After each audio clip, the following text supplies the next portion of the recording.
નમસ્કાર વિદ્યાર્થી મિત્રો, હું રમેશ વાગડિયા આપ સૌનું સ્વાગત કરું છું આજના લેક્ચરમાં.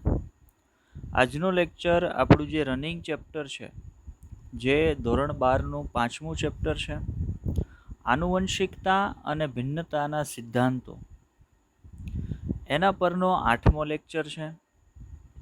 અગાઉ આ ચેપ્ટરના આપણે ખૂબ જ અગત્યના એવા 7 લેક્ચરો જોઈ ગયા છીએ, જેની અંદર આ ચેપ્ટરના ઘણા અગત્યના ટોપિકની ચર્ચા કરી ગયા, જેમ કે આનુવંશિકતા શું છે, ભિન્નતા શું છે, જનીન વિદ્યા કોને કહે છે, મેન્ડલ પહેલા આનુવંશિકતા પર કોણે કોણે કામ કર્યું હતું, મેન્ડલે આનુવંશિકતા પર શું કામ કર્યું, એને કેમ અસફળતા મળી, ત્યારબાદ એનું કાર્ય પુનઃસંશોધિત થયું, કોણે કર્યું, કઈ સાલમાં કર્યું. તો આ બધી બાબતોની ચર્ચા છે એ આપણે કરી છે. એ સિવાય આપણે મેન્ડલના એક સંકરણના પ્રયોગને ભણ્યા, મેન્ડલના દ્વિસંકરણના પ્રયોગને ભણ્યા, એક સંકરણના પ્રયોગ પરથી આપવામાં આવેલા નિયમો, પ્રભુતાનો નિયમ, વિશ્લેષણનો નિયમ ભણ્યા, દ્વિસંકરણના પ્રયોગ પરથી આપવામાં આવેલ મુક્ત વિશ્લેષણનો નિયમ ભણ્યા. તો આવી ઘણી બધી બાબતોની ચર્ચા આ ચેપ્ટરની અંદર આપણે કરી ગયા છીએ. આજના લેક્ચરની અંદર મેં તમને અગાઉના લેક્ચરમાં કીધું હતું એ પ્રમાણે કે ભાઈ આપણે એક લેક્ચર છે ને એ મેન્ડલના એક સંકરણ અને દ્વિસંકરણના જે પ્રયોગો છે ને એના પરથી કેવા કેવા પ્રશ્ન પૂછાય છે અને પ્રશ્નને સોલ્વ કઈ રીતે કરી શકાય એ બાબત પરનો આખો એક લેક્ચર છે એ આપણે બનાવીશું. તો આજનો લેક્ચર છે એના પરનો છે. આજના લેક્ચરમાં આપણે આ ચેપ્ટરના જે એક ભાગ છે જેને મેન્ડેલિઝમ કહેવાય. મેન્ડેલિઝમ એટલે શું? મેન્ડલ દ્વારા કરવામાં આવેલા કાર્યને મેન્ડેલિઝમ તરીકે ઓળખવામાં આવે, જેની અંદર મેન્ડલનો એક સંકરણનો પ્રયોગ, મેન્ડલનો દ્વિસંકરણનો પ્રયોગ, મેન્ડલના એક સંકરણના પ્રયોગનું કસોટી સંકરણ, મેન્ડલના દ્વિસંકરણના પ્રયોગનું કસોટી સંકરણ, આ બધી બાબતોનો સમાવેશ થાય. હવે મેન્ડેલિઝમ પરના પ્રશ્નોનું સોલ્યુશન, જો આની અંદરથી ખૂબ જ ટ્રિકી ક્વેશ્ચન છે, એક્ઝામની અંદર પૂછાય છે, અને આ ક્વેશ્ચન આવડી જાય એવા હોય પણ સમય વધારે લઈ લે એક્ઝામની અંદર તમારો, જેથી કરીને બીજા ક્વેશ્ચન પર તમે ધ્યાન ના આપી શકો. તો આવા ક્વેશ્ચનને સરળતાથી અને ખૂબ ઓછા સમયમાં કઈ રીતે સોલ્વ કરી શકાય એના વિશે આજે આપણે ચર્ચા કરવાના છીએ. થોડાક ક્વેશ્ચન છે એ મેં લેક્ચરની અંદર રાખ્યા છે, જેને હું તમને સોલ્વ કરતા શીખવાડીશ. બીજી બાબત, મેન્ડેલિઝમ પરના ક્વેશ્ચન મારે સોલ્વ કરવા હોય તો મને કઈ કઈ બાબતો ખબર હોવી જોઈએ? તો એક સંકરણનો પ્રયોગ, દ્વિસંકરણનો પ્રયોગ, આ બંને મગજમાં હોવા જોઈએ. એક સંકરણના પ્રયોગનું કસોટી સંકરણ, દ્વિસંકરણના પ્રયોગનું કસોટી સંકરણ, આ બીજી બાબત મગજમાં હોવી જોઈએ. એક સંકરણના પ્રયોગનો જનીન પ્રકાર શું હોય, એક સંકરણના પ્રયોગમાં F2 પેઢીનો સ્વરૂપ પ્રકાર શું હોય, F2 પેઢીનો જનીન પ્રકાર શું હોય, દ્વિસંકરણના પ્રયોગમાં F1 પેઢીનો જનીન પ્રકાર શું હોય, F2 પેઢીનો જનીન પ્રકાર શું હોય, F1 પેઢીનો સ્વરૂપ પ્રકાર શું હોય, F1 પેઢીનો જનીન પ્રકાર શું હોય. આટલી બાબતો મારા માઇન્ડની અંદર ક્લિયર હોય તો મેન્ડેલિઝમ પરનો એક પણ ક્વેશ્ચન એવો ન હોય કે જેને હું બહુ ઇઝીલી અને ઓછા સમયની અંદર સોલ્વ કરી શકું. ચલો તો આપણે એવા પ્રશ્નોને જોઈએ, અને આજે પ્રેક્ટિસ સ્વરૂપના જે કંઈ પ્રશ્નો છે અને મેં મૂકેલા, જો મેં અહીંયા જે સ્લાઇડમાં પ્રશ્નો મૂકેલા હશે એ પ્રશ્ન માત્ર પ્રેક્ટિસ માટેના નથી. અગાઉની એક્ઝામમાં પૂછાયેલા, અગાઉની લાઈક નીટની એક્ઝામની વાત કરીએ કે એમ્સની એક્ઝામની વાત કરીએ, જો કે હવે તો એમ્સ જેવી કોઈ એક્ઝામ નથી રહી, બધું નીટમાં છે, પણ અગાઉની એક્ઝામમાં પૂછાયેલા જ પ્રશ્નો છે એ આપણે મૂક્યા છે, મતલબ, અને સતત પૂછાઈ રહેલા પ્રશ્નો જે છે ને એ જ આપણે મૂક્યા છે. તો મતલબ આજના ક્વેશ્ચન છે એ પણ ખૂબ જ ઇમ્પોર્ટન્ટ છે. તમારે દરેક ક્વેશ્ચનને નોટ કરવાનો છે, એને સોલ્વ કઈ રીતે કરી શકાય એ બાબતને પણ મારે નોટ કરવાની છે.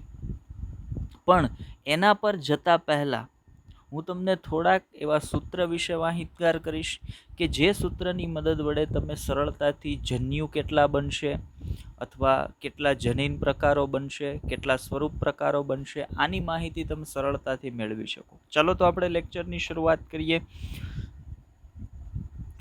તો સૌથી પહેલા આપણે જેમ દર વખતે વાત કરીએ છીએ એમ કે ભાઈ આપણી સામે એક PDF છે, તો એ PDFને રેફરન્સ તરીકે લેતા જઈએ અને લેક્ચરમાં આગળ વધીએ. તો સૌથી પહેલી સ્લાઇડમાં મેં તમને કીધું એમ મેં થોડાક સૂત્ર મૂક્યા છે, જેની મદદ વડે તમે જન્યુઓના પ્રકાર કઈ રીતે ગોતી શકાય,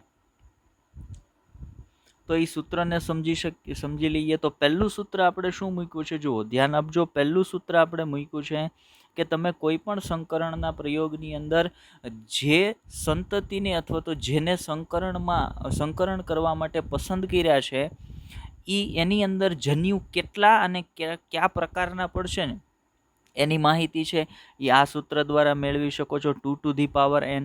અને એ સૂત્રનો પ્રયોગ પણ આપણે ઘણી બધી વખત લેક્ચરમાં કરેલો છે, તો આ સૂત્ર મને મગજમાં હોવું જોઈએ. યુઝ કઈ રીતે થાય, તો ભાઈ 2 to the power n, એનની કિંમત શું મૂકવાની, તો તમારી પાસે જે છોડ છે એના જનીન પ્રકારમાં વિષમયુગ્મી પરિસ્થિતિ કેટલી છે. લાઈક હું તમને એક્ઝામ્પલ આપું કે આ પ્રકારનો એક છોડ છે, capital A, small a, capital B, capital B. તો આ છોડ જે છે એની અંદર વિષમયુગ્મી પરિસ્થિતિ કેટલી, તો ભાઈ 1, કેપિટલ A, સ્મોલ a. આ તો સમયુગ્મી પરિસ્થિતિ કહેવાય ને, કેપિટલ B, કેપિટલ B. તો આવા કિસ્સામાં 2 to the power n, ની કિંમત શું આવશે, ની કિંમત આવશે 1. કેમ કે ની કિંમત બરાબર શું થાય, તો ભાઈ તમને આપેલ છોડની અંદર જે જનીન પ્રકાર છે એની અંદર વિષમયુગ્મી સ્થિતિ કેટલી છે, બરાબર. તો એની મદદ વડે તો જો આ છોડની અંદરથી કેટલા જન્યુ બનશે, તો ભાઈ 2 જન્યુ બનશે. કયા પ્રકારના, તો પહેલો જન્યુ બનશે કેપિટલ A, કેપિટલ B. અને બીજો જન્યુ કયો બનશે, બીજો બનશે small a, capital B, small a, capital B. આ બીજો જન્યુ બનશે. ફરી વખત જુઓ, અહીંયા આપણે લખીએ, બીજો જન્યુ શું બનશે, સ્મોલ a, કેપિટલ B. આ બીજો જન્યુ બનશે. આ સિવાયનો એક પણ જન્યુ આની અંદરથી બની શકે નહીં. તો આ સૂત્રના ઉપયોગથી આપણે કેટલા પ્રકારના જન્યુ બને છે એની માહિતી મેળવી શકીએ. ચલો, એના પછીનું જે સૂત્ર આપ્યું છે એને જુઓ. એના પછીનું સૂત્ર શેના માટે છે, તો સંતતિમાં શક્યતઃ જનીન પ્રકાર જાણવા માટે, સંતતિમાં શક્યતઃ જનીન પ્રકાર જાણવા માટેનું સૂત્ર. હવે સંતતિમાં શક્યતઃ જનીન પ્રકાર જાણવા માટેનું સૂત્ર શું છે, તો ભાઈ સંતતિમાં શક્યતઃ જનીન પ્રકાર જાણવા માટેનું સૂત્ર છે 3 to the power n, 3 ની n ઘાત. આની મદદ વડે તમે સંતતિમાં શક્યતઃ જનીન પ્રકાર કેટલા હશે એને જાણી શકો છો. સંતતિની અંદર શક્યતઃ સ્વરૂપ પ્રકાર કેટલા હશે એની જાણકારી મેળવવા માટે, તો ભાઈ 2 to the power n. અને આ બંનેમાં ની કિંમત શું છે, જુઓ બંનેની અંદર તમે જુઓ ની કિંમત શું છે, ની કિંમત તમે કયા સંકરણનો પ્રયોગ કરો છો. લાઈક સમજો, એક સંકરણના પ્રયોગમાં F2 પેઢીની અંદર તમને કેટલા જનીન પ્રકાર મળતા હતા, F2 પેઢીમાં મળતા હતા 3 જનીન પ્રકાર. એક હતો કેપિટલ T, કેપિટલ T, એક હતો કેપિટલ T, સ્મોલ t, અને એક હતો જનીન પ્રકાર સ્મોલ t, સ્મોલ t. હવે માનો તમે જનીન પ્રકાર શોધવા માટે હજી તમને નથી ખબર કે આ 3 પ્રકારના મળવાના છે, પણ તમે શું કર્યું, તો ભાઈ તમે આ સૂત્રનો ઉપયોગ કર્યો 3 to the power n. ચાલો, આ સૂત્ર છે 3 to the power n. ની કિંમત બરાબર શું મૂકવાની છે, તો ભાઈ તમે ફરી વખત તમે કયા પ્રકારનો સંકરણનો પ્રયોગ કરો છો, તો આપણે એક સંકરણનો પ્રયોગ કરીએ તો ની કિંમત આવશે 1, બરાબર. તો ની કિંમત 1 હોય તો 3 ની 1 ઘાત એટલે આવશે 3. તો કેટલા જનીન પ્રકાર પડશે એક સંકરણના પ્રયોગમાં, તો ભાઈ 3. ક્યાં 3? Capital T, capital T, capital T, small t, અને સ્મોલ t, સ્મોલ t. તો આ રીતે તમે જાણી શકો, શક્યતઃ સંતતિમાં શક્યતઃ કેટલા જનીન પ્રકાર આવશે એ જાણી શકો. હવે માનો એવી જ રીતે હું દ્વિસંકરણના પ્રયોગ માટે તમને વાત કરું, તો દ્વિસંકરણનો પ્રયોગ જે છે એની અંદર તમે જુઓ, દ્વિસંકરણના પ્રયોગમાં જનીન પ્રકારની આપણે વાત કરીએ છીએ. તો દ્વિસંકરણનો પ્રયોગ છે એમાં લખો 3 to the power n. હવે ની કિંમત શું મૂકશો, ની કિંમત મૂકશું આપણે 2, કેમ કે દ્વિસંકરણનો પ્રયોગ છે તો n બરાબર આવશે 2. તો આપણે લખીએ 3 ગુણ્યા 3, તો 3 તેરી 9. તો દ્વિસંકરણના પ્રયોગમાં જનીન પ્રકાર કેટલા હશે, 9. મેં તમને યાદી પણ કરાવેલી છે, જનીન પ્રકાર ક્યાં હશે, 9, બરાબર. તો એ રીતે તમે જનીન પ્રકારને શોધી શકશો. હવે માનો વાત કરીએ સ્વરૂપ પ્રકાર શોધવા માટેનું સૂત્ર કયું છે, 2 to the power n. જ્યાં ફરી વખત ની કિંમત શું મૂકવાની, તમે કયું સંકરણનો પ્રયોગ કરાવો છો. માનો એક સંકરણનો પ્રયોગ કરીએ તો ની જગ્યાએ આવશે 1, તો મતલબ જનીન પ્રકાર કેટલા મળે? 2. તો જુઓ, એક ઊંચા છોડ પહેલો જનીન પ્રકાર અને બીજો જનીન પ્રકાર નીચા છોડ. આ 2 સિવાય બીજું કોઈ જનીન પ્રકાર મળી શકે નહીં. એની જગ્યાએ તમે જુઓ, દ્વિસંકરણનો પ્રયોગ હોય તો એનની કિંમત શું આવે? 2 આવશે. એનની કિંમત 2 થઈ જશે. તો 2 × 2 એટલે થઈ જશે 4. તો દ્વિસંકરણના પ્રયોગમાં યાદ કરો 4 સ્વરૂપ પ્રકાર હતા. ક્યાં 4? પીળા અને ગોળ દાણા, બીજો હતો પીળા અને ખરબચડા દાણા, ત્રીજો હતો લીલા અને ગોળ દાણા અને ચોથો હતો લીલા અને ખરબચડા દાણા. 4 સ્વરૂપ પ્રકાર મળતા હતા. તો આ સૂત્રની મદદ વડે તમે સ્વરૂપ પ્રકાર શક્યતઃ સંતતિમાં કેટલા બનવાના છે એ જાણી શકો. ત્યાર પછીનું સૂત્ર જુઓ, સ્વરૂપ પ્રકારનું પ્રમાણ શોધવા માટેનું સૂત્ર. સ્વરૂપ પ્રકારમાં પ્રમાણ શોધવા માટેનું સૂત્ર. માનો કે 2 સ્વરૂપ પ્રકાર મળે છે, તો જે 2 સ્વરૂપ પ્રકાર મળે એ સ્વરૂપ પ્રકાર કયા પ્રમાણમાં મળશે, એનો રેશિયો શું હશે? પ્રમાણ એટલે રેશિયો, બરાબર. તો હવે જુઓ, એના માટેનું સૂત્ર છે, એના માટેનું આ બેયને સૂત્રને આપણે પાછા ક્લિયર કરી દઈએ. હવે આપણે કયા સૂત્ર પર પહોંચ્યા? આપણે સૂત્ર પર પહોંચ્યા આ કે સંતતિની અંદર જે સ્વરૂપ પ્રકાર મળવાના એનો રેશિયો શું હશે. તો એનો રેશિયો શોધવા માટેનું, સ્વરૂપ પ્રકારનો રેશિયો શોધવા માટેનું સૂત્ર 3/n. એનની કિંમત શું મૂકવાની? એનની કિંમત મૂકવાની તમે કયા સંકરણનો પ્રયોગ કરાવો છો? તો માનો તમે એક સંકરણનો પ્રયોગ કરાવો છો તો એનની કિંમત શું આવશે? 1 આવશે.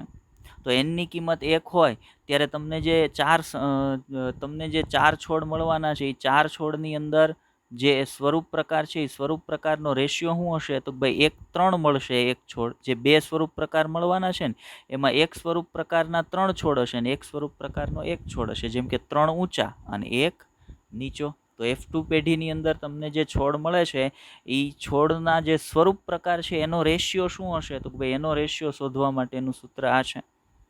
હવે માનો એની જગ્યાએ તમે દ્વિસંકરણના પ્રયોગની વાત કરતા હોય તો એનની જગ્યાએ મૂકો 2, તો આ 3 આની સાથે ગુણાય, બરાબર. તો 3 × 3 એટલે કેટલા થઈ જશે? 9. સમજો, આ એનની કેટલા સ્વરૂપ પ્રકાર મળશે એ દ્વિસંકરણના પ્રયોગ માટે ધ્યાનથી સમજો. તો આપણે દ્વિસંકરણ માટે એનની કિંમત 2 મૂકીએ એટલે આખું સૂત્ર આવું થઈ જાય ને કે 3/1 × 3/1. કેમ કે એનની કિંમતની જગ્યાએ 2 હતું.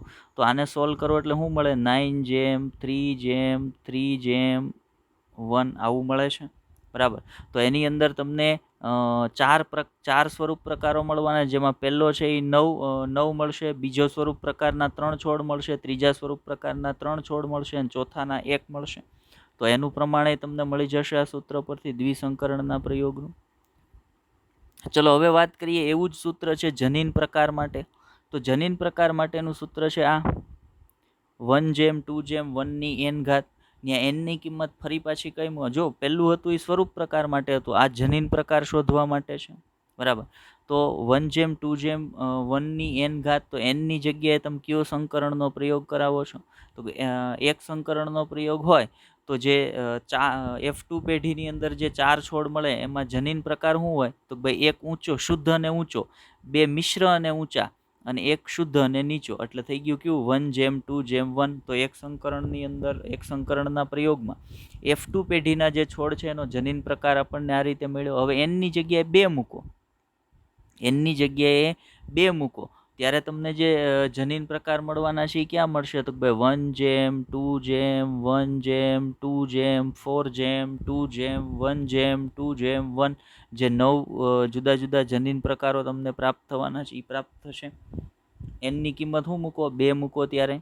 હવે એની જગ્યાએ ત્રિસંકરણનો પ્રયોગ હોય તમે 3 મૂકી અને સોલ્વ કરી શકો, જાણી શકો કેટલા જનીન પ્રકાર છે, જે જનીન પ્રકાર છે એનો રેશિયો શું આવવાનો છે, બરાબર. તો આ રીતે એને જાણી શકાશે.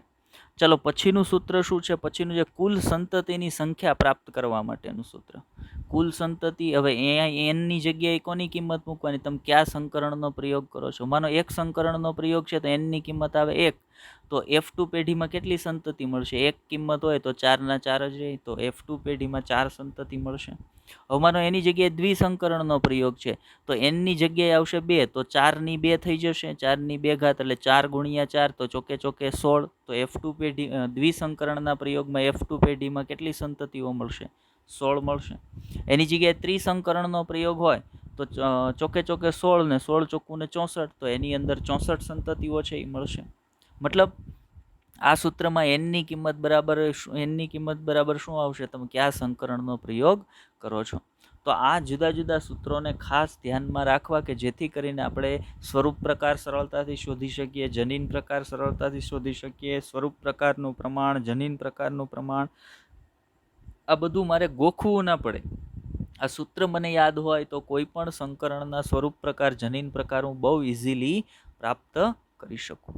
ચાલો, તો હવે આ સૂત્ર મારે ખાસ યાદ રાખી લેવાના છે. આ સૂત્રને મારે યાદ રાખવાના છે એટલે મને મેન્ડેલિઝમ છે એ બહુ સહેલું લાગશે. ચલો એનાથી આગળ વધીએ. ત્યાર પછી આપણે કઈ બાબત પર વાત કરવાના છે? તો આજના લેક્ચરની જે મૂળ બાબત છે એના પર આવીએ. શું છે? જો મેં અહીંયા લખી દીધું છે practice question on Mendelism. Mendelism એટલે શું એ મેં તમને ચર્ચા કરી હમણાં.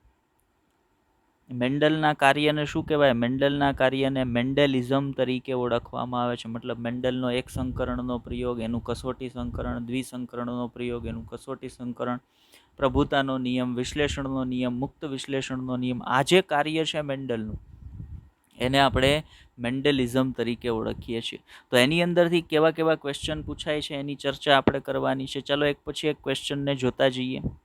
તો પહેલો ક્વેશ્ચન આપણને જે આપેલો છે એની જોઈએ પહેલાં વાત કરીએ. તો પહેલો ક્વેશ્ચન શું છે જુઓ, capital T cross small T આ બેનું આનું સંકરણથી કયા પ્રકારની સંતતિ છે એ ઉત્પન્ન થશે? તો સંકરણ કેવું છે? સંકરણ છે એક સંકરણનો પ્રયોગ છે. કારણ તો ભાઈ એક જનીનની જોડ જ છે, અને એક જનીનની જોડ મતલબ લક્ષણ કેટલા? એક જ લક્ષણને પસંદ કરેલા છે. અને બીજું તમારે કોઈ પણ ક્રોસને જોઈને ક્રોસ કયા પ્રકારનો છે એ તમને આવડી જાય ને ખાલી, એટલે ઓટોમેટિકલી જવાબ તાત્કાલિક મળવા મળે. જુઓ, જ્યારે કોઈ પણ છોડનું એના પ્રચ્છન્ન પિતૃ સાથે સંકરણ કરાવવામાં, સ્મોલ ટી એટલે પ્રચ્છન્ન પિતૃ થયો ને, તો કોઈ પણ છોડનું જ્યારે એના પ્રચ્છન્ન પિતૃ સાથે સંકરણ કરાવવામાં આવે ત્યારે એને કેવું સંકરણ કહેવાય? કસોટી સંકરણ કહેવાય. અને કસોટી સંકરણનો રેશિયો હંમેશા શું આવે? 1:1 જ આવે. બરાબર. જોઈએ આનો રેશિયો શું આવશે એ આપણે સોલ્વ કરીને જોઈ લઈએ. તો અહીંયાથી બે પ્રકારના પડશે જન્યુઓ. એક જન્યુ હશે કેપિટલ ટી અને એક બનશે સ્મોલ ટી. સામેની બાજુએ તો એક જ પ્રકારનું જન્યુ પડશે, સ્મોલ ટી. બરાબર. તો આ સ્મોલ ટી કેપિટલ ટી સાથે જોડાય એટલે પહેલો છોડ શું બને? Capital T small T. અને બીજો છોડ શું બનશે? Small t small T. બરાબર. તો એક ઊંચો છોડ આવ્યો અને એક નીચો છોડ આવ્યો, તો પ્રમાણ શું મળ્યું? 1:1. તો આપણે જોઈએ જવાબ આપણો કયો સાચો થઈ જશે? જવાબ એ છે એ સાચો થઈ જશે. તો મતલબ આપણે ખાલી ઓળખતા શું શીખવાનું છે? કયા પ્રકારનો ક્રોસ છે, કયા પ્રકારનું સંકરણ છે. મને અહીંયા ખબર પડી ગઈ કસોટી સંકરણ છે. તો યાદ રાખો, એક સંકરણનું એક સંકરણના પ્રયોગનું કસોટી સંકરણ હોય કે દ્વિસંકરણના પ્રયોગનું કસોટી સંકરણ હોય, એનો સંતતિ એની જે સંતતિ પ્રાપ્ત થાય ને એનો રેશિયો હંમેશા 1:1 હોય. અને કસોટી સંકરણ છે એ કેમ ખબર પડે? તો કોઈ પણ છોડનું એના પ્રચ્છન્ન પિતૃ સાથેનું સંકરણ એને હંમેશા કસોટી સંકરણ કહેવાય છે. તો આનો જવાબ મળી ગયો મને. શું આવશે? 1:1. ચલો, તો આ પ્રકારનો ક્વેશ્ચન હોય એ આપણાથી હવે સોલ્વ થઈ જવો જોઈએ. આગળ વધીએ, સેકન્ડ ક્વેશ્ચન પર જઈએ. બીજો ક્વેશ્ચન જે આપણે અહીંયા લીધો છે, બીજો ક્વેશ્ચનને ધ્યાનથી જોઈએ. બીજો ક્વેશ્ચન કયા પ્રકારનો આપણે અહીંયા લીધો છે? જો બીજા ક્વેશ્ચનની અંદર આપણે અહીંયા પુનેટ સ્ક્વેરની જરૂર પડવાની છે, એટલે આપણે પુનેટ સ્ક્વેર છે એ પહેલેથી અહીંયા રાખી દીધું છે. શું છે ક્વેશ્ચન? જુઓ, ક્વેશ્ચન છે જ્યારે કેપિટલ આર સ્મોલ આર વચ્ચે સ્વફલન કરાવવામાં આવે તો સંતતિમાં વિષમયુગ્મી સંતતિની ટકાવારી શું હશે? હવે જુઓ, આપણે અહીંયા જોઈએ capital R cross capital R small R.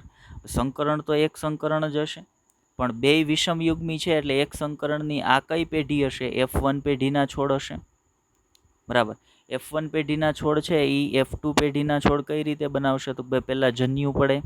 જુઓ, આ પ્રકારના જન્યુ પડશે. તો જન્યુ કેટલા પડ્યા? અહીંયા કેપિટલ આર જન્યુ, અહીંયા સ્મોલ આર જન્યુ, સેમ એઝ અહીંયા કેપિટલ આર જન્યુ, અહીંયા સ્મોલ આર જન્યુ. તો જન્યુ કેટલા પ્રકારના પડ્યા? 4 પ્રકારના. જન્યુ બંને બે બે પ્રકારના બનાવ્યા ને. જો સૂત્ર મૂકો 2 to the power n, n ની કિંમત શું મૂકશો? 1 મૂકશો, કેમ કે વિષમયુગ્મી સ્થિતિ કેટલી છે? 1. વિષમયુગ્મી સ્થિતિ 1 છે તો જન્યુ, આનો જવાબ આવશે 2. તો દરેક છોડ કેટલા જન્યુ બનાવશે? 2. એક કેપિટલ આર એક સ્મોલ આર, એક કેપિટલ આર એક સ્મોલ આર. હવે જન્યુન પુનેટ સ્ક્વેરમાં ગોઠવો એટલે તમને ખબર પડી જાય વિષમયુગ્મીની ટકાવારી શું હશે. જુઓ, કેપિટલ આર અહીંયા ગોઠવો, કેપિટલ આર આ બાજુ ગોઠવો, અહીંયા સ્મોલ આર ગોઠવો, અહીંયા સ્મોલ આર ગોઠવો. તો અહીંયા બનશે કેપિટલ આર, અહીંયા બનશે કેપિટલ આર સ્મોલ આર, અહીંયા પણ બનશે કેપિટલ આર સ્મોલ આર, અહીંયા બનશે સ્મોલ આર સ્મોલ આર. હવે આપણને શું પૂછ્યું છે? આવું સંકરણ કરાવતા વિષમયુગ્મી સંતતિની ટકાવારી. તો આને વિષમયુગ્મી કહેવાય? નો કહેવાય, કેમ કે બે કેપિટલ આર છે. આને વિષમયુગ્મી કહેવાય? નો કહેવાય, કેમ કે બે સ્મોલ આર છે. પણ આને કહેવાય છે વિષમયુગ્મી? તો હા, કેમ કે એમાં એક કેપિટલ આર છે ને એક સ્મોલ આર છે. આને કહેવાય વિષમયુગ્મી? તો હા, એમાં એક કેપિટલ આર અને એક સ્મોલ આર છે. તો મતલબ કુલ છોડ કેટલા? 4. એમાંથી વિષમયુગ્મી વાળા કેટલા? તો ભાઈ બે વિષમયુગ્મી વાળા કુલ છે 4. તો મતલબ 50% થઈ કે નહીં? તો આપણો જવાબ શું આવશે? જવાબ બી સાચો થશે કે 50% સંતતિ હશે એ વિષમયુગ્મી હશે. બરાબર, એટલે કેપિટલ આર સ્મોલ આર વાળી હશે. હવે અહીંયા જે ક્રોસ છે એની અંદર કેપિટલ આર સ્મોલ આરની જગ્યાએ કેપિટલ ટી સ્મોલ ટી કરી નાખે કે કેપિટલ ડબલ્યુ સ્મોલ ડબલ્યુ કરી નાખે, એનાથી કોઈ ફેર ન પડે. મારા મગજમાં ખાલી એ હોવું જોઈએ કે બે વિષમયુગ્મી સંતતિ વચ્ચે સંકરણ કરાવ્યું અને જે સંતતિ મળે, બે વિષમયુગ્મી છોડ વચ્ચે સંકરણ કરાવ્યું જે સંતતિ મળે એમાં વિષમયુગ્મી સંતતિની સંખ્યા કેટલી હોય? તો એમાં 50% હોય. બાકીના બે છે એ કેવા હોય? સમયુગ્મી હોય. તો 50% જવાબ આવશે એનો. તો બીજો ક્વેશ્ચન એ આપણો સોલ્વ થઈ ગયો, આપણને સમજાઈ ગયો. ક્વેશ્ચન નંબર 3 પર જઈએ. ત્રીજો ક્વેશ્ચન જે આપણો છે એને સમજવાનો પ્રયત્ન કરીએ. ચલો, તો આપણો ત્રીજો ક્વેશ્ચન શું છે? જુઓ, જો વટાણાના છોડમાં લાલ પુષ્પવાળા અને સફેદ પુષ્પવાળા છોડને લઈને સંકરણ કરાવવામાં આવે તો F2 પેઢીમાં સ્વરૂપ પ્રકાર શું મળશે? સ્વરૂપ પ્રકાર. હવે જુઓ, લાલ પુષ્પ એટલે અહીંયા લક્ષણ કયું લીધું છે? પુષ્પનો રંગ લીધો છે. પુષ્પનો રંગ આવું લક્ષણ લીધું છે. અને એની બે શક્યતાઓ, એક છે લાલ રંગનું પુષ્પ, બરાબર, અને એક છે સફેદ રંગનું પુષ્પ. હવે સફેદ છે ને એ ખરેખર કોઈ રંગ ન કહેવાય, એ રંગહીન છે એમ તમે કહી શકો ને. તો મતલબ રંગ છે ને એ કેવું લક્ષણ થયું? પ્રભાવી લક્ષણ થયું. અને રંગહીન છે ને એ કેવું લક્ષણ થયું? પ્રચ્છન્ન લક્ષણ થયું. બરાબર. હવે આપણને શું પૂછ્યું છે? તો ભાઈ આવા બે છોડ છે એની વચ્ચે સંકરણ કરાવ્યું ને F2 પેઢીનું સંતતિ શું મળશે? તો હવે આપણે શું કરીએ? તો ભાઈ આપણે સફેદ અને લાલ માટે કારકો જોડ નક્કી કરીએ. આના માટે હું કરું કેપિટલ આર, આના માટે કરું સ્મોલ આર.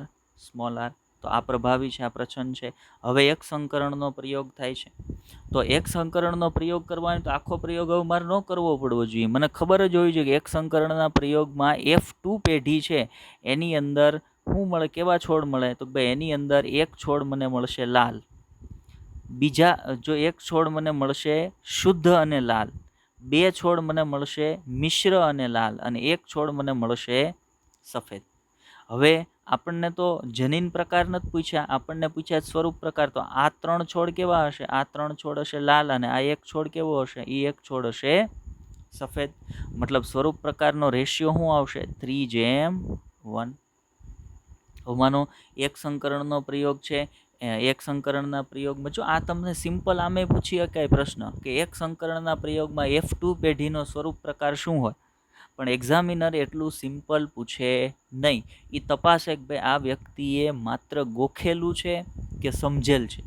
જો તમે માત્ર ગોખ્યું હોય ને કે ભાઈ એક સંકરણના પ્રયોગનો F2 પેઢીનો રેશિયો સ્વરૂપ પ્રકારનો રેશિયો 3:1 ને જનીન પ્રકારનો 1:2:1, તો આ પ્રશ્ન ન આવડે, તો આમાં કન્ફ્યુઝ થઈ જવાય. પણ મને સમજેલું હોય કે ભાઈ એક પ્રભાવી એક પ્રચ્છન્ન છે અને એની વચ્ચે સંકરણ કરાવવામાં આવે ત્યારે F2 પેઢી, જો એક જ લક્ષણને ધ્યાનમાં લીધું હોય તો F2 પેઢીની અંદર સ્વરૂપ પ્રકાર આવે 3:1 અને જનીન પ્રકાર આવે 1:2:1. ચાલો, તો અહીંયા આપણો સાચો જવાબ શું થઈ જશે? આપણો સાચો જવાબ થઈ જશે જવાબ સી છે, એ આપણો સાચો જવાબ થઈ જશે. 3:1 મળશે આપણને F2 પેઢીમાં સ્વરૂપ પ્રકાર. ચાલો, ક્વેશ્ચન 3 પણ સોલ્વ. આગળ વધીએ, ક્વેશ્ચન નંબર 4 પર જઈએ. આપણો જે ક્વેશ્ચન નંબર 4 છે મેન્ડેલિઝમ પરનો, એને જોઈએ. એમાં શું કીધું જુઓ, કેપિટલ ટી સ્મોલ ટી સાથે સ્વફલન કરાવતા પ્રાપ્ત છોડમાં જનીન પ્રકાર શું હશે? જો આ પ્રશ્ન આગળના જે 1-2 પ્રશ્નો હતા ને એને સંલગ્ન જ પ્રશ્ન છે. માત્ર એક્ઝામિનરે થોડો ક્વેશ્ચન ટ્વિસ્ટ કરીને તમને પૂછ્યો, થોડો ક્વેશ્ચન ફેરવી નાખ્યો છે. ક્વેશ્ચન ઈનો ઈ જ છે, માત્ર ફેરવી નાખ્યો છે. આની પહેલાના ક્વેશ્ચનમાં તમને શું પૂછ્યું હતું? સ્વરૂપ પ્રકાર. અહીંયા શું પૂછ્યું છે? જનીન પ્રકાર. હવે મેં તમને કીધું હતું કે પહેલું કામ શું કરવાનું? ઓળખવાનું જે તમને સંકરણ આપ્યું છે એ કયું છે? એક સંકરણ છે કે દ્વિસંકરણ છે? તો કેપિટલ ટી સ્મોલ ટી જનીનની એક જોડ છે કે બે જોડ છે? તો ભાઈ જનીનની એક જ જોડ છે. એનું cross capital T small T ન્યાય જનીનની એક જોડ છે. એનો અર્થ શું થયો? એનો અર્થ એવો થયો એક સંકરણનો પ્રયોગ છે, એક જ લક્ષણને ધ્યાનમાં લીધું છે. બીજું, છોડ કેવા છે? વિષમયુગ્મી. તો એક સંકરણમાં બંને વિષમયુગ્મી છોડ કઈ પેઢીમાં હોય? F1 પેઢીના બંને છોડ વિષમયુગ્મી હોય. અને સ્વફલન પણ કોની વચ્ચે થાય? F1 પેઢીના છોડ વચ્ચે જ થાય. હવે માનો કે તમે સ્વફલન કરાવ્યું તો અહીંયાથી શું બનશે? બે જન્યુ અહીંયાથી બનશે, બે જન્યુ સેમ અહીંયાથી બનશે.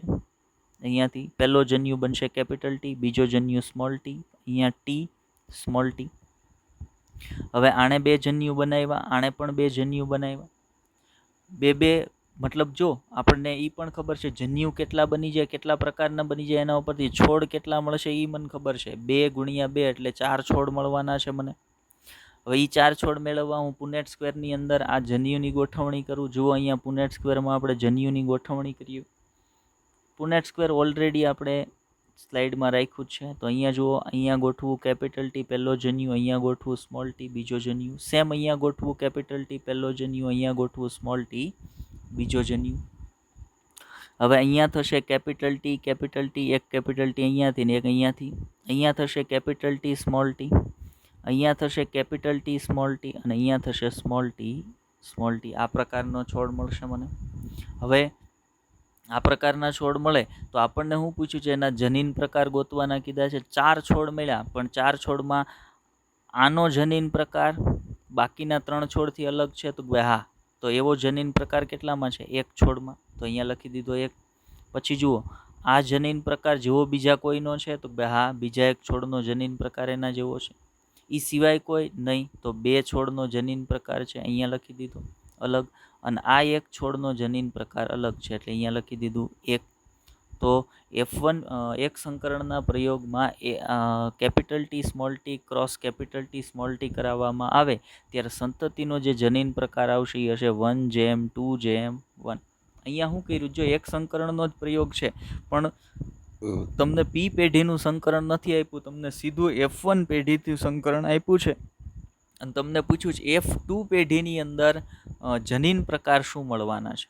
તો જનીન પ્રકાર મળશે 1:2:1. તો આપણો સાચો જવાબ શું થઈ જશે? ચાલો, સાચો જવાબ આપણો થઈ જશે બી. ચલો, આ ક્વેશ્ચન પણ સોલ્વ થઈ ગયો. આગળના ક્વેશ્ચન પર જઈએ. ત્યાર પછીનો ક્વેશ્ચન, ચાલો, ખૂબ જ ઇન્ટરેસ્ટિંગ ક્વેશ્ચન છે, બરાબર. હજી આ એક સંકરણના પ્રયોગ પરનો જ ક્વેશ્ચન છે, સમજવા જેવો પ્રશ્ન છે. જેણે એક સંકરણનો પ્રયોગ સમજ્યા હોય ને એને આ ક્વેશ્ચન આવડે, જેણે ગોખ્યું હોય એને ન આવડે. ચલો, એક ખેડૂત મકાઈના એક ડોડાને લે છે, મતલબ મકાઈનો ડોડો આપણે બધા ઓળખતા જોઈએ, અને એમાંથી 200 બીજ, 200 દાણા, મકાઈના 200 દાણા અથવા 200 બીજ છે ને એને લઈ અને એનું વાવેતર કરે છે. 200 જે બીજ હશે, 200 બીજનું વાવેતર કરે છે.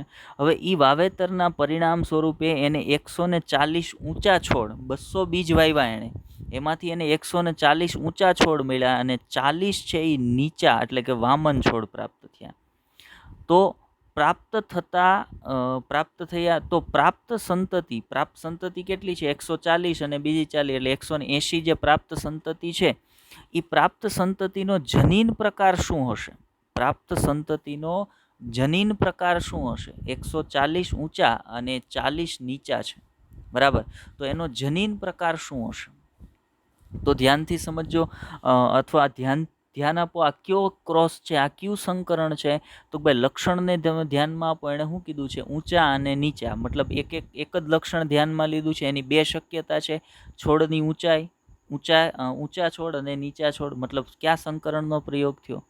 એક સંકરણનો પ્રયોગ થયો. હવે ખેડૂતે શું કર્યું હતું? ખેડૂતે 200 બીજ લીધા હતા. 200 બીજ વાવ્યા એટલે 140 ઊંચા બન્યા અને 40 નીચા બન્યા. બરાબર, 140 ઊંચા બન્યા અને 40 નીચા બન્યા. હવે એનો જનીન પ્રકાર, એ જે કુલ 180 સંતતિ મળી ને, એનો જનીન પ્રકાર આપણે ગોતવાનો છે. તો એક સંકરણનો પ્રયોગ છે, તો એક સંકરણના પ્રયોગમાં F2 પેઢીનો જનીન પ્રકાર આવે. શું F2 પેઢીનો જનીન પ્રકાર આવે? કેપિટલ ટી, સ્મોલ ટી અને સ્મોલ ટી. હવે એ કેમ મને ખબર પડી? તો જુઓ, 140 અને 40 ઉપર તમે ધ્યાન આપશો ને, 140:40, તો આ કોના જેવું દેખાય? તો આ મને દેખાય 3:1. 140 ઊંચા અને 40 નીચા એટલે એ તો સ્વરૂપ ઊંચા અને નીચા, એ તો સ્વરૂપ પ્રકાર જ થયા.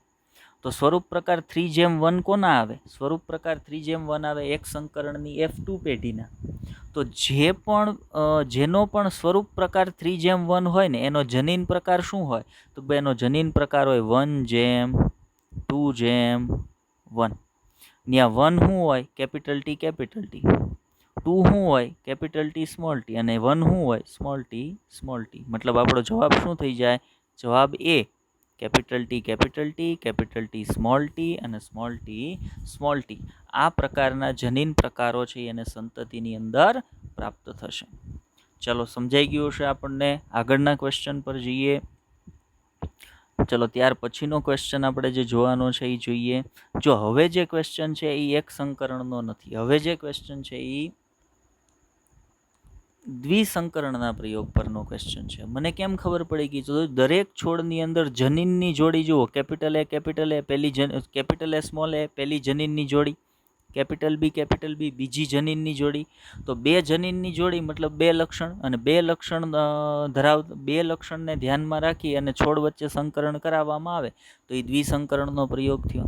હવે શું કીધું છે જુઓ, આમ કેપિટલ એ કેપિટલ બી નું સંકરણ સ્મોલ એ કેપિટલ બી જનીન પ્રકાર ધરાવતા છોડ વચ્ચે સંકરણ થાય. મતલબ કેપિટલ એ કેપિટલ બી નું સંકરણ સ્મોલ એ કેપિટલ બી જનીન પ્રકાર ધરાવતા છોડ વચ્ચે સંકરણ કરાવવામાં આવે તો F1 પેઢીમાં સંતતિ કયા પ્રકારની મળશે? F1 પેઢીમાં સંતતિ કયા પ્રકારની મળશે? બહુ ઇઝી છે ને. આપણે શું કરવાનું? જો હવે F1 પેઢીનું પૂછ્યું છે એટલે તમને આપી પેઢી કઈ થઈ? તમને આપી પેઢી પી પેઢી થઈ ને. તો પી પેઢીના છોડના જે જનીન પ્રકાર છે એને લખી દઈએ. બરાબર, capital A capital B cross small A capital B, ફરી વખત સ્મોલ એ કેપિટલ બી. તો આ બે છોડ હવે માનો સંકરણમાં જશે. આ બે તો પી પેઢીના છોડ છે. બરાબર, આ સંકરણમાં દાખલ થશે એટલે એ શું કરશે? સંકરણમાં દાખલ થાય એટલે જન્યુ પડે. તો જો જન્યુ શોધવા માટેનું સૂત્ર 2n. વિષમયુગ્મી પરિસ્થિતિ અહીંયા કેટલી? 1. તો n ની કિંમત શું મૂકશું? 1. તો જન્યુ કેટલા બનશે? 2. એવી જ રીતે અહીંયા વિષમયુગ્મી પરિસ્થિતિ કેટલી? અહીંયા વિષમયુગ્મી પરિસ્થિતિ 0 એટલે n ની કિંમત આવશે 0. હવે તમને એ પ્રશ્ન થાય કે સાહેબ વિષમયુગ્મી પરિસ્થિતિ 0 કેમ? તો જુઓ, આ જોડમાં બે સ્મોલ એ છે. માત્ર બે કેપિટલ એ હોય તો જ સમયુગ્મી કહેવાય એવું નહીં. બે સ્મોલ એ બે હરખા હોવા જોઈએ. જનીનની જોડીમાં જે જનીન હોય ને બે હરખા હોય એટલે સમયુગ્મી કહેવાય. અને અહીંયા બે કેપિટલ બી છે એટલે આઈ હરખા. તો n ની કિંમત 0. તો અહીંયા કેટલા જનીન બનશે? અહીંયા કેટલા જન્યુ બનશે? અહીંયા એક જ પ્રકારનો જન્યુ બનશે. બરાબર, જ્યારે અહીંયા કેટલા બનશે? બે પ્રકારના જન્યુ બનશે. હવે બે પ્રકારના જન્યુ ક્યાં બનશે? તો જુઓ, અહીંયાથી આવશે કેપિટલ એ, અહીંયાથી આવશે કેપિટલ બી, એવી જ રીતે અહીંયાથી આવશે સ્મોલ એ અને અહીંયાથી આવશે સ્મોલ બી. તો પહેલો જન્યુ કેપિટલ એ કેપિટલ બી, બીજો જન્યુ સ્મોલ એ કેપિટલ બી. આ બે સિવાયનો એક જન્યુ ન બની શકે. તપાસ કરી લઈએ. પછી અહીંયા આવીએ તો એક બનશે સ્મોલ એ કેપિટલ બી. તો બીજો જન્યુ બનશે પણ એનો જનીન પ્રકાર તો આ જ રહેશે ને, સ્મોલ એ કેપિટલ બી. તો તો મતલબ એક જ જન્યુ બનશે. હવે મને ખબર પડી ગઈ કેટલા જન્યુ બનવાના છે. હવે એનો ગુણાકાર કરીએ એટલે આપણને ખબર પડી જાય કેટલા છોડ બનવાના છે. તો 2 ગુણ્યા 1 એટલે 2 જ છોડ બનવાના છે. એ 2 છોડ પ્રાપ્ત કરવા માટે જન્યુની ગોઠવણી આપણે કરી દઈએ પુનેટ સ્ક્વેર. તો જે એક મળ્યો છે ને એને અહીંયા ગોઠવીએ એટલે સ્મોલ a કેપિટલ બી, અને 2 મળ્યા છે ને અહીંયા ગોઠવીએ capital A capital B, small a capital B. હવે છોડ બનાવો. જો capital A small a capital B capital B, બરાબર. બીજો છોડ બનાવીએ સ્મોલ a કેપિટલ બી. આ પ્રકારના 2 છોડ તમને મળશે, બરાબર. હવે ક્રોસ તો થઈ ગયો. હવે આપણે શું કરવાનું છે? ક્રોસ થઈ ગયા પછી હવે આપણે સીધું શું ધ્યાનમાં લેવાનું છે? આપણે સીધું ધ્યાનમાં લઈએ ઓપ્શન છે એ આપણને શું પૂછ્યું? F1 પેઢીમાં સંતતિના કયા પ્રકાર મળશે? તો અહીંયા આપણી સામે છે સંતતિના પ્રકાર. આપણે જોઈ લઈએ. Capital A small a capital B અને એક મળશે small a small capital B, એટલે આપણો જવાબ કયો થઈ ગયો? સાચો. આન્સર એ છે એ આપણો સાચો થઈ જશે. ઓપ્શન એ છે. સમજો છો ભાઈ કઈ રીતે ચાલે છે વાત આખી? ગુડ. આગળ વધીએ ત્યાર પછીના ક્વેશ્ચન પર જઈએ. જો આ ક્વેશ્ચન છે ને એ થોડોક ટ્રિકી પ્રકારનો છે અને થોડોક લાંબો છે, પણ આવા લાંબા ક્વેશ્ચન જોઈને મૂંઝાઈ જવાનું નહીં, બરાબર. બહુ ઇઝી ક્વેશ્ચન છે, માત્ર એક્ઝામિનરે બીવડાવવા માટે આટલો લાંબો ક્વેશ્ચન મૂક્યો છે. ચાલો ક્વેશ્ચન વાંચીએ. શું કીધું? અમુક શુદ્ધ અને કાળા ઉંદર. શુદ્ધ અને કાળા ઉંદર છે. હવે શુદ્ધ કીધું એટલે એનો જે જનીન પ્રકાર હશે એની અંદર બંને જનીન સમાન પ્રકારના હશે એટલે એને શુદ્ધ કહેવાય. બે અલગ અલગ પ્રકારના જનીનની જોડમાં જનીન હોય ને તો એને મિશ્ર કહેવાય. ઉદાહરણ તરીકે હું આમ કહું કેપિટલ ટી તો એ શુદ્ધ કહેવાય. ફરી વખત વાળું, કોઈ એક છોડની અંદર જનીન પ્રકાર હોય કેપિટલ ટી તો આને શુદ્ધ કહેવાય, પણ કેપિટલ ટી સ્મોલ ટી આને મિશ્ર કહેવાય, બરાબર. એટલે અહીંયા શું કીધું છે જુઓ, કોઈ એક ઉંદર, અમુક ઉંદર જે શુદ્ધ અને કેવા હતા? કાળા હતા. વિષમયુગ્મી અને કાળા ઉંદર. વિષમયુગ્મી અને કાળા ઉંદર એટલે કેવા? હવે માનો ઉંદર માટે આપણે શું કરીએ? ઉંદર માટે આપણે જનીન પ્રકારો નક્કી કરી લઈએ. જો અહીંયા જનીન પ્રકાર કઈ રીતે નક્કી કરશું? વિષમયુગ્મી અને કાળા છે. વિષમયુગ્મી છે અને કાળાપણાનું લક્ષણ આવ્યું એટલે કાળાપણાનું જે લક્ષણ છે એ બીજો જે કલર હશે, બીજો કલર કયો છે? બીજો કલર સમજો ઉંદરમાં બ્રાઉન કલર છે, બરાબર. તો કાળો કલર છે એ ઉંદરમાં બ્રાઉન કલર ઉપર પ્રભાવી છે. તો કાળા કલર માટે આપણે હંમેશા કેપિટલ લેટર પસંદ કરશું. તો સમજો અહીંયા આપણે પસંદ કરીએ કાળા રંગ માટે, બ્લેક માટે બી પસંદ કરી લઈએ. તો અહીંયા લખીએ કેપિટલ બી આ કાળા ઉંદર માટે.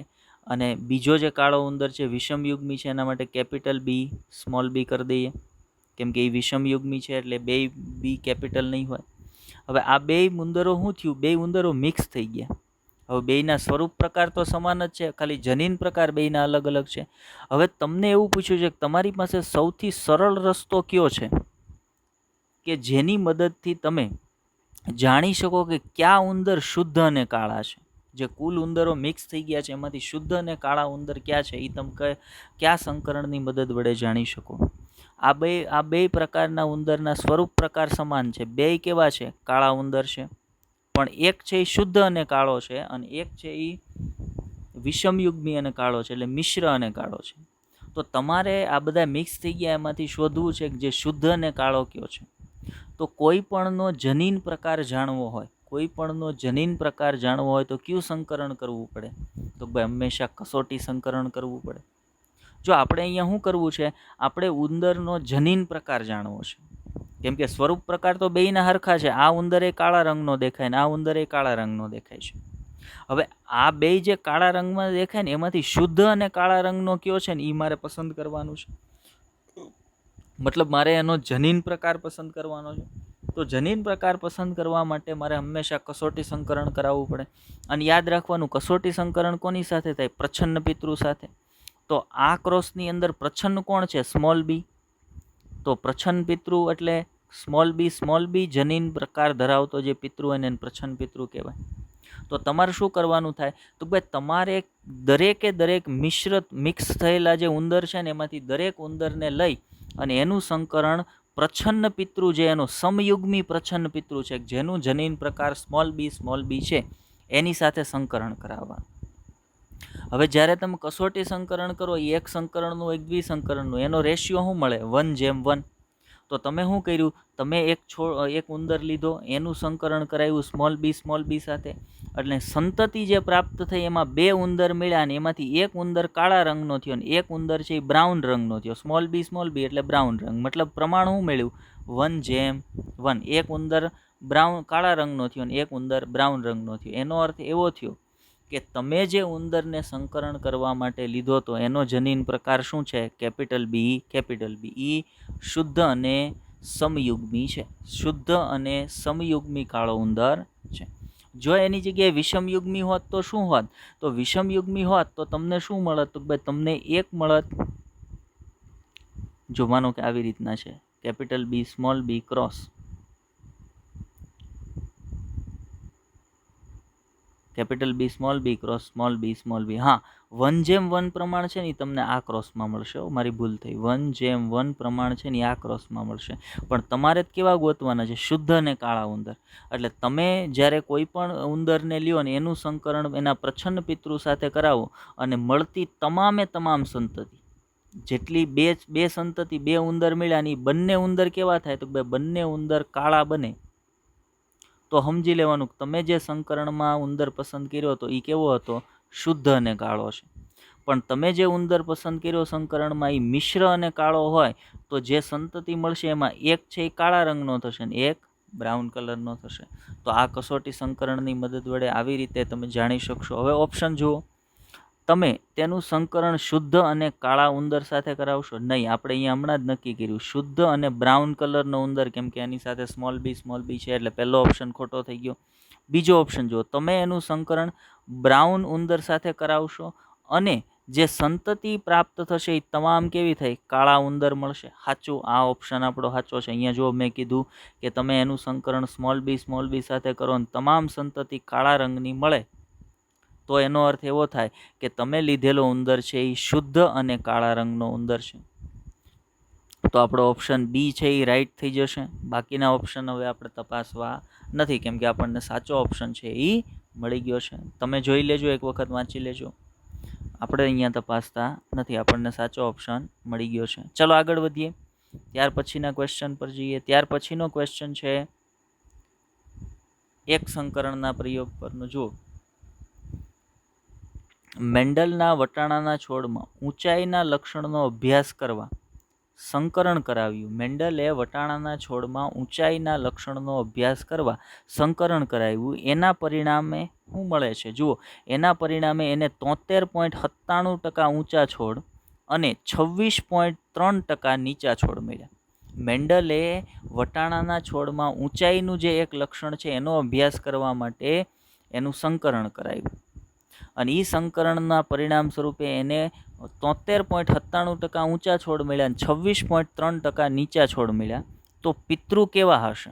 જો અહીંયા દર વખતે પ્રશ્નમાં એવું પૂછાય સંતતિ કેવી મળશે. આ વખતે તમને સંતતિ આપી દીધી છે અને એવું પૂછ્યું છે પિતૃ કેવા હશે. બરાબર. તો હવે જુઓ, અહીંયા કયો પ્રયોગ થયો? એક સંકરણનો પ્રયોગ થયો. અને અહીંયા શું કીધું? ઊંચા અને નીચા, એટલે એ તો સ્વરૂપ પ્રકાર થયા. હવે 37 નહીં, 73:26 પાછળના આંકડા આપણે નથી લખતા. તો આ કોના જેવું થયું? 3:1 જેવું થયું. તો 3:1 એટલે શું છે? એક સંકરણના પ્રયોગની F2 પેઢીનો સ્વરૂપ પ્રકાર થયો. મતલબ તો ભાઈ F2 પેઢીનો સ્વરૂપ પ્રકાર છે એટલે પિતૃ ક્યાં હશે? એક સંકરણના પ્રયોગમાં જે પી પેઢીમાં લીધા હતા એ જ પિતૃ હશે. તો યાદ કરો, એક સંકરણના પ્રયોગમાં પી પેઢીની અંદર ક્યાં પિતૃ લીધા હતા? તો પિતૃ લીધા હતા, એક હતો સમયુગ્મી ઊંચો છોડ ને એક હતો સમયુગ્મી નીચો છોડ. તો આપણે ઓપ્શન 4 છે એમાંથી ગોતો. પહેલો ઓપ્શન છે વિષમયુગ્મી ઊંચા અને શુદ્ધ નીચા, નહીં. બીજો ઓપ્શન છે વિષમયુગ્મી ઊંચા અને શુદ્ધ ઊંચા, નહીં. ત્રીજો ઓપ્શન વિષમયુગ્મી ઊંચા અને વિષમયુગ્મી ઊંચા, નહીં. શુદ્ધ ઊંચા અને શુદ્ધ નીચા. યસ, શુદ્ધ ઊંચા એટલે કેપિટલ ટી અને શુદ્ધ નીચા એટલે સ્મોલ ટી. તો મેન્ડલે પોતાના એક સંકરણના પ્રયોગમાં પી પેઢીમાં આને લીધા હતા અને ત્યારે જ એને F2 પેઢીનું સ્વરૂપ પ્રકારનું પ્રમાણ શું મળ્યું હતું? 3:1. તો પિતૃ કેવા હશે? શુદ્ધ અને ઊંચા અને શુદ્ધ અને નીચા. મતલબ આપણો સાચો જવાબ થશે ઓપ્શન ડી. ચલો આ ક્વેશ્ચન પણ સોલ્વ. આગળના ક્વેશ્ચન પર જઈએ. ત્યાર પછીનો ક્વેશ્ચન જુઓ શું કીધું છે. આ ક્વેશ્ચન કયો છે? દ્વિસંકરણના પ્રયોગનો ક્વેશ્ચન છે. જુઓ બે જનીનની જોડીઓ લખી છે, મતલબ બે લક્ષણો ધ્યાનમાં લીધા. શું કીધું? જો છોડ કે જેના જનીન પ્રકાર capital T, small T, capital H, small h. બીજો છોડ capital T, small h, small h. ત્રીજો small T, capital H, small h. અને ચોથો small t, small h, small h. જ્યાં ટી છે એ એના માટે છે, ઊંચાઈ માટે છે, અને એચ છે એ રોમમય પ્રકાંડ માટે છે. હવે તો મતલબ જેમાં કેપિટલ ટી હશે એ ઊંચો છોડ હશે, જેમાં કેપિટલ એચ હશે એના પ્રકાંડ ઉપર રોમ આવેલા હશે. પ્રકાંડ ઉપર રોમ એટલે નાના કાંટા જેવી રચના, બરાબર. તો કેપિટલ એચ જેમાં હશે એમાં રોમ આવેલા છે, તો સ્મોલ એચમાં રોમ નહીં હોય. એવી જ રીતે સ્મોલ ટીની અંદર છોડ નીચો હશે એટલે કે ઊંચો નહીં હોય. તો આ બાબત આપણને મગજમાં બેસી ગઈ. મતલબ હવે આ સંકરણનો પ્રયોગ છે એ કયો છે? દ્વિસંકરણનો પ્રયોગ છે. મતલબ સંકરણ ઓળખાઈ ગયું. તો પહેલું કામ તો સંકરણ ઓળખવાનું જ કરવાનું છે.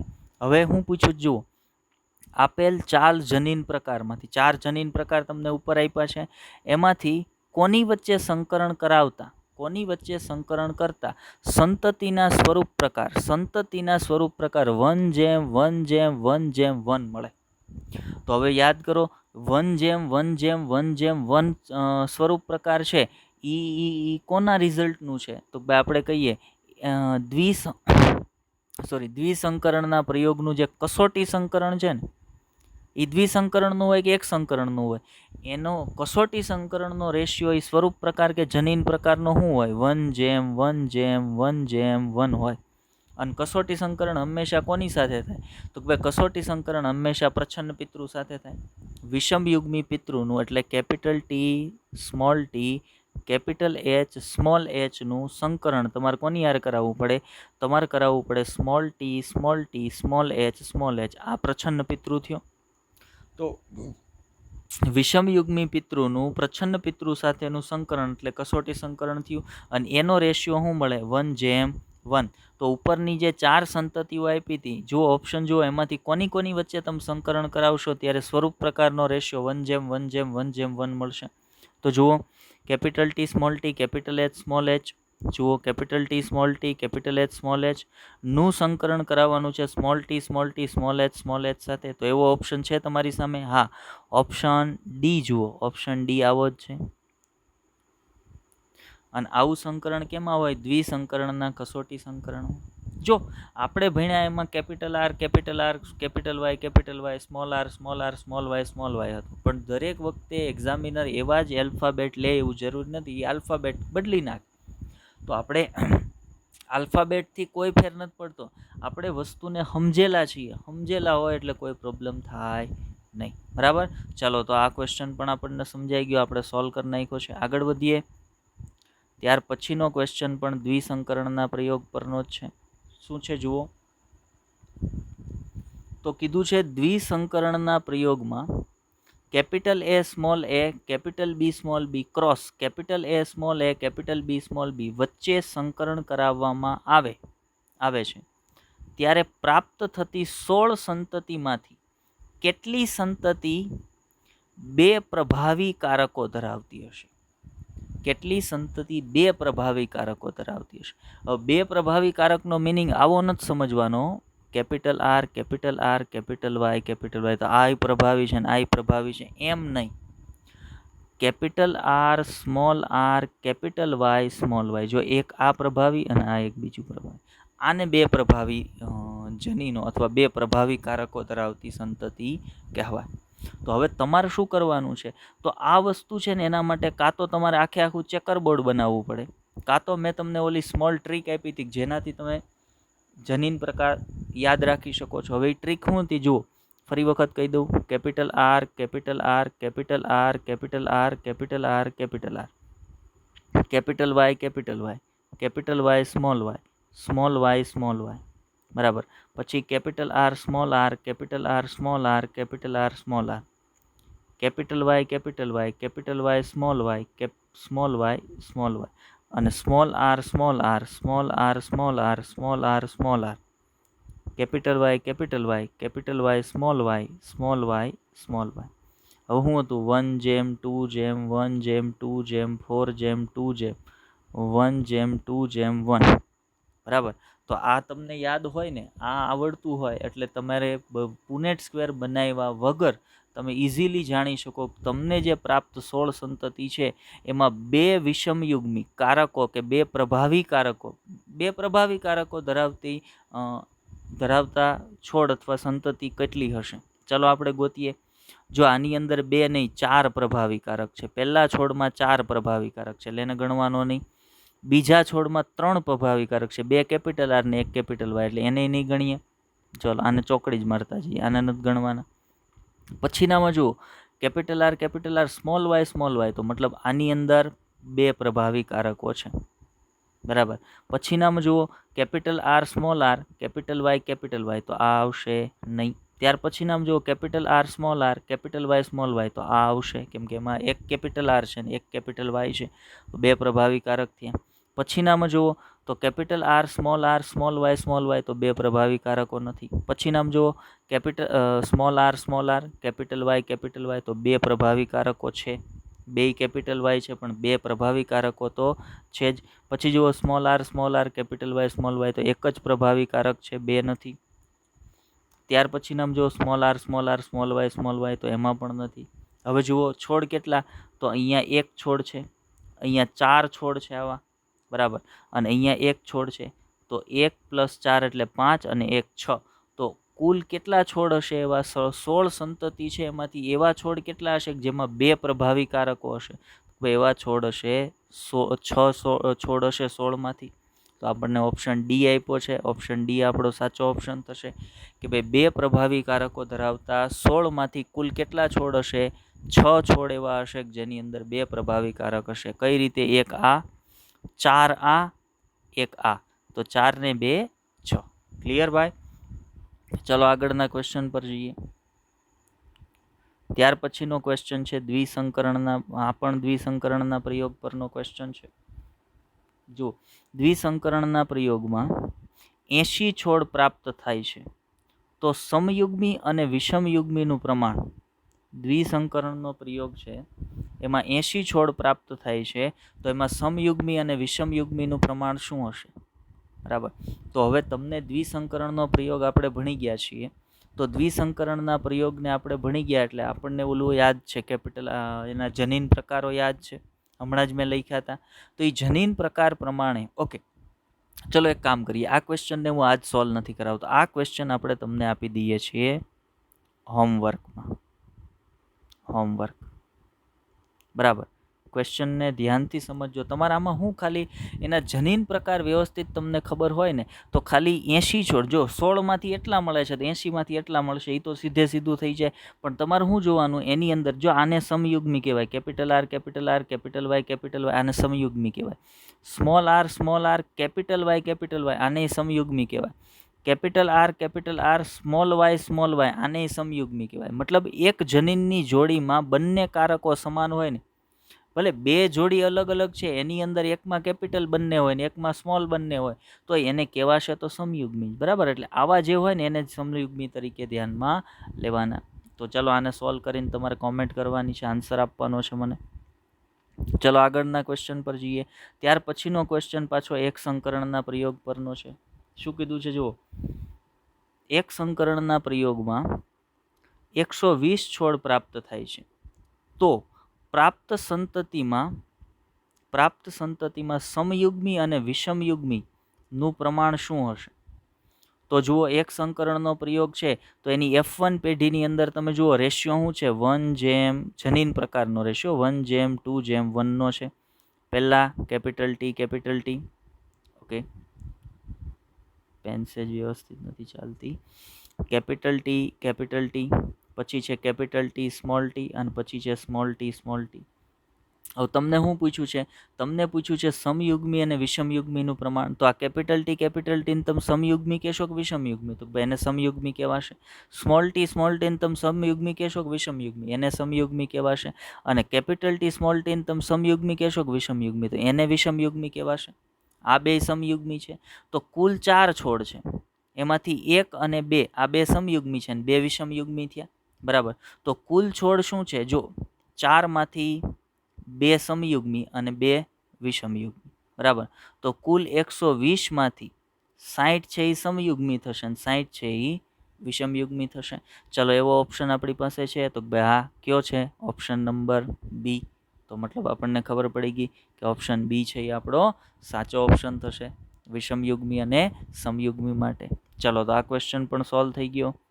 ઓકે, ત્યાર પછીનો ક્વેશ્ચન જે આપેલો છે એની વાત કરીએ. ત્યાર પછીનો ક્વેશ્ચન છે, જ્યારે કેપિટલ એ, કેપિટલ બી નું સંકરણ સ્મોલ એ સ્મોલ બી સાથે થાય તો સંકરણ કરાવવામાં આવે ત્યારે F2 પેઢીમાં કેપિટલ એ, કેપિટલ બી નું પ્રમાણ શું હશે? મતલબ કુલ જો દ્વિસંકરણનો પ્રયોગ છે તો કુલ સંતતિ 16 મળવાની છે, પણ એ પ્રાપ્ત 16 સંતતિ છે એમાં કેપિટલ એ, કેપિટલ બી નું પ્રમાણ શું હશે? આ આપણને પૂછ્યું છે. ચલો, એક કામ કરીએ. આગળ એક ક્વેશ્ચન મેં તમને હોમવર્કમાં આપ્યો છે, આ પણ હોમવર્કમાં આપી દઈએ. ઇઝી ક્વેશ્ચન છે. હવે તો તમને એટલા ક્વેશ્ચનની મેં પ્રેક્ટિસ કરાવી, પછી આ ક્વેશ્ચન તમને આવડી જવો જોઈએ. ચલો, આનો જવાબ છે એ બધાએ કોમેન્ટમાં કરવાનો છે. 2 ક્વેશ્ચન મેં તમને હોમવર્કમાં આપી દીધા છે. પછીના ક્વેશ્ચન પર જઈએ. ત્યાર પછીનો ક્વેશ્ચન, હવે એક ક્વેશ્ચન એક્ઝામિનર માનો ટ્વિસ્ટ કરે ક્યારેક, કે તમે ભલે એક સંકરણ ને દ્વિસંકરણ જ ભણ્યા છો, પણ એક્ઝામિનરે પૂછી લીધું ત્રિસંકરણનો પ્રયોગ. ત્રિસંકરણના પ્રયોગમાં સ્વફલન કરાવતા કેટલા જન્યુ અને કેટલા ફલિતાંડ બનશે? ત્રિસંકરણના પ્રયોગમાં સ્વફલન કરાવતા કેટલા જન્યુ અને કેટલા ફલિતાંડ બનશે? હવે સમજો, સ્વફલનની વાત આવી એટલે F1 પેઢી હશે, કેમ કે P પેઢીમાં તો કેવું સંકરણ થાય? કૃત્રિમ સંકરણ થાય. F1 પેઢીમાં સ્વફલન થાય. તો જુઓ, આપણે અને F1 પેઢીના છોડ કેવા હોય? વિષમયુગ્મી હોય. તો આપણે લખી દઈએ કેપિટલ ટી, સ્મોલ ટી, પછીનો કેપિટલ એ, સ્મોલ એ, પછી લખીએ કેપિટલ બી, સ્મોલ બી. આ એક છોડ, કેમ કે ત્રિસંકરણ છે એટલે એક લક્ષણ માટે એક જનીનની જોડ, બીજા માટે બીજી, ત્રીજા માટે ત્રીજી. Cross capital T, small T, capital A, small A, capital B, small B. હવે માનો 2n જન્યુ પાડવા માટે n ની કિંમત લખશું 3, તો જન્યુ કેટલા બનશે? 8. તો 8 જન્યુ આમાંથી બનશે, 8 જન્યુ આમાંથી બનશે. તો 8 આના અને 8 આના. બરાબર, સમજો, 8 જન્યુ આના બનશે, 8 જન્યુ આના બનશે. એટલે પહેલો ક્વેશ્ચન જે આપણો તો કેટલા જન્યુ બનશે એ તો સોલ્વ થઈ ગયો. જન્યુ કેટલા બનશે? 8. દરેક છોડમાંથી 8, એટલે આપણે એક જ છોડના લખવા છે તો 8. હવે ફલિતાંડ તો બેયના જે કુલ જન્યુ છે એ જન્યુ જોડાવાથી બનશે. બેયના જે કુલ જન્યુ છે એ જન્યુ જોડાવાથી ફલિતાંડ બનશે. તો 8 જન્યુ આના છે. બરાબર. જો પુનેટ સ્ક્વેરને એમને ખાલી વિચારો, પુનેટ સ્ક્વેર દોરવાની જરૂર નથી, કેમ કે અહીંયા તમારે સંખ્યા જ કહેવાની છે. તો હવે 8 જન્યુ આના છે અને 8 જન્યુ આના છે. ક્રોસ કરો તો 88 64. તો ફલિતાંડ કેટલા બનશે? ફલિતાંડ એટલે સંતતિ. બરાબર, ફલિતાંડમાંથી જ પછી સંતતિ બને ને, એટલે ફલિતાંડ એટલે સંતતિ. તો 8 જન્યુ બનશે ને 88 64. છોડ કેટલા બનશે? 64 છોડ બનશે, 64 ફલિતાંડ બનશે. તો જુઓ, એવો જવાબ કયો છે? 8 જન્યુ અને 16 ફલિતાંડ, નહીં ખોટું. 8 જન્યુ અને 32 ફલિતાંડ, નહીં ખોટું. 8 જન્યુ અને 64 ફલિતાંડ, યસ, સી જવાબ આપણો સાચો થઈ જશે. ચાલો, તો આ ક્વેશ્ચન પણ આપણો સોલ્વ થઈ ગયો. ત્યાર પછીની વાત પર જઈએ. ઓકે, ચાલો, મતલબ આજે આપણે જેટલા પ્રેક્ટિસ ક્વેશ્ચન અહીંયા લેવાના થાય, બધા પ્રેક્ટિસ ક્વેશ્ચન છે અહીંયા પૂરા થાય છે. હવે બીજું આજનું કામ, આપણે તમને 2 ક્વેશ્ચન તો આપી દીધા છે, એ સિવાયના બીજા 2 ક્વેશ્ચન આપીએ. કુલ 4 ક્વેશ્ચન જે છે એ તો સાંભળજો. 2 ક્વેશ્ચન છે એ. ત્રીજો તમારો ક્વેશ્ચન છે, આનુવંશિકતાનો નાનામાં નાનો એકમ કોણ છે તે જણાવો. ફરી વખત બોલું, આનુવંશિકતાનો નાનામાં નાનો એકમ કોણ છે તે જણાવો. આ એક ક્વેશ્ચન થઈ ગયો. પછીનો ક્વેશ્ચન લખો. મેન્ડલના એક સંકરણના પ્રયોગનું ગાણિતિક સ્વરૂપ સમજાવતું સૂત્ર જણાવો. મેન્ડલના એક સંકરણના પ્રયોગનું ગાણિતિક સ્વરૂપ સમજાવતું સૂત્ર. મેન્ડલે એક સંકરણના પ્રયોગનું ગાણિતિક સ્વરૂપ સમજાવવા માટે કયું સૂત્રનો ઉપયોગ કર્યો હતો? એ સૂત્ર છે એ તમારે એક જણાવવાનું છે. તો 4 ક્વેશ્ચન આપણે તમને હોમવર્કમાં આપ્યા. તો એ 4 ક્વેશ્ચનના ફરજિયાત બધાએ કોમેન્ટની અંદર આન્સર કરવાના છે. બીજું, આજનો લેક્ચર ખૂબ જ અગત્યના ક્વેશ્ચન હતા. બધા જ ક્વેશ્ચનની નોટ તૈયાર કરી લેજો. આ બધા જ ક્વેશ્ચનને ઉતારી લેજો. કઈ રીતે સોલ્વ થાય છે એ પણ મેં તમને લેક્ચરમાં સમજાવ્યું છે, તો એને પણ ઉતારી લેજો. આગળ સમજવામાં અને આગળ આ પ્રકારના ઘણા બધા ક્વેશ્ચન આવવાના છે જે સોલ્વ કરવામાં આપણને સરળતા રહેશે. બાકી લેક્ચરને ધ્યાનથી જોજો, સમજવાનો પ્રયત્ન કરજો. ન સમજાતી બાબતને કોમેન્ટ કરજો, આપણે ફરી વખત સમજાવશું. Best of luck.